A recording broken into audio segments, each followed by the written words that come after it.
Hello and welcome to the Application 6 walkthrough for our Upward Bound Integrated Math 2.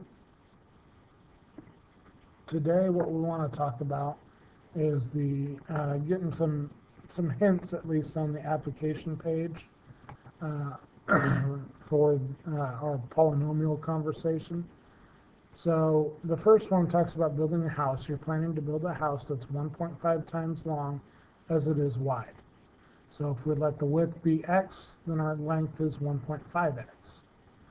You want the land around the house to be 20 feet wider than the width of the house. So basing everything off the width of the house, the width of the land is going to be x plus 20, and you want and twice as long as the length of the house shown below.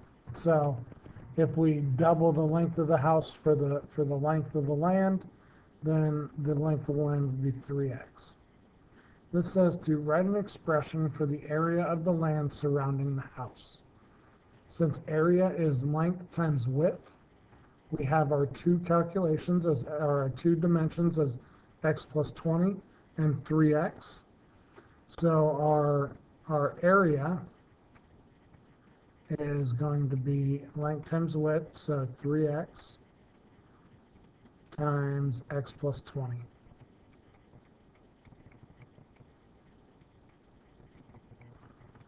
Okay?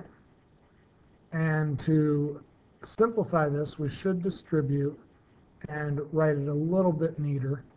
So 3x times x is going to be 3x squared, and 3x times 20 is going to be 60x. So that would be the area of our land. It says here if x is equal to 30 feet, what is the area of the house and what is the area of the entire property? For the entire property, it would be this with x equals 30 plugged in. I'm not going to do that. For the area of the house, that's going to be equal to my length times width of the house, or x, and we'll say times 1.5x. I'll let you deal with that if you want to multiply those two values together. It's not really distributed property, it's just multiplying. And I'll let you figure out what the area of the house and the property would be. Let's go and move on. The next set of problems says write a polynomial to represent the perimeter of the figure.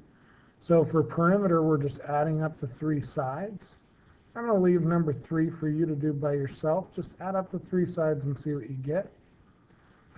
For the second one in this set, I have a rectangle, and so this expression for this side is the same as this side, and this side is the same as this side. So in calculating its perimeter, I'm going to have x squared plus 3x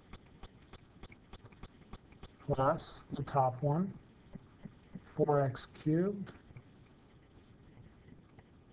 minus 2x plus 4. Sorry, I should say that this is all equal to the perimeter. And then I have another x squared plus 3x and another 4x cubed minus 2x plus 4. So for that one, you're going to want to simplify that. It's really ugly right now, but I think you can combine some like terms and get a nicer expression for the perimeter.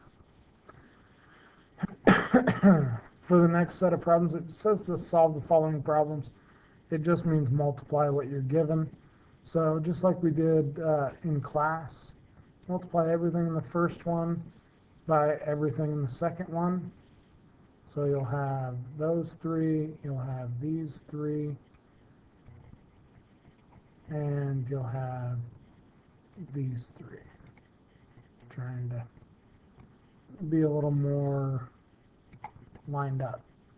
Okay, so I'll go ahead and give those two problems a shot. I don't want to do those. Those are pretty straightforward problems. Shouldn't run into too many issues with them. For the two down below, number 6 and 7, I want to find the area of the following figures.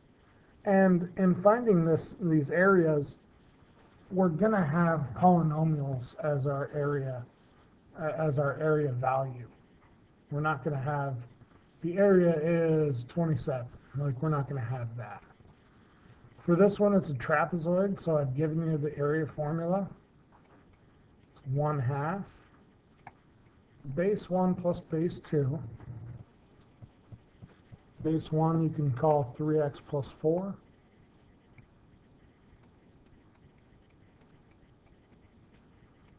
Base 2 you can call, well, I guess, yeah, we can put those in their own sets of parentheses.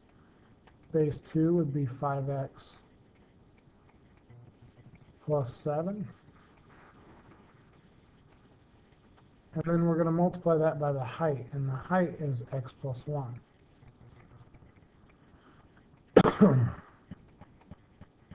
So looking at that, we just want to do one step at a time. I'm going to combine my terms inside my parentheses first. 3x and 5x is 8x. 4 and 7 is 11. And then I have my x plus 1 that I had up above for my height. Maybe I'll FOIL next, and then I'll end with multiplying by 1/2. So if I do my FOIL, I'm going to have 8x times x, which will be 8x squared. And then I have my outsides, 8x times 1, and my insides are 11x. So 8x and 11x will be 19x. And then my last will be 11. So I did kind of combine two steps there.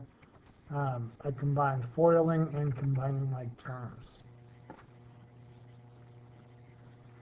For my last step, I'll multiply 1/2 by this whole thing. 1/2 times 8x squared is going to be 4x squared.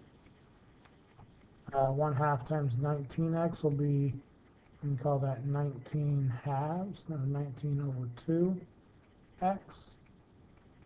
And then 11 times 1/2 will be 11 halves.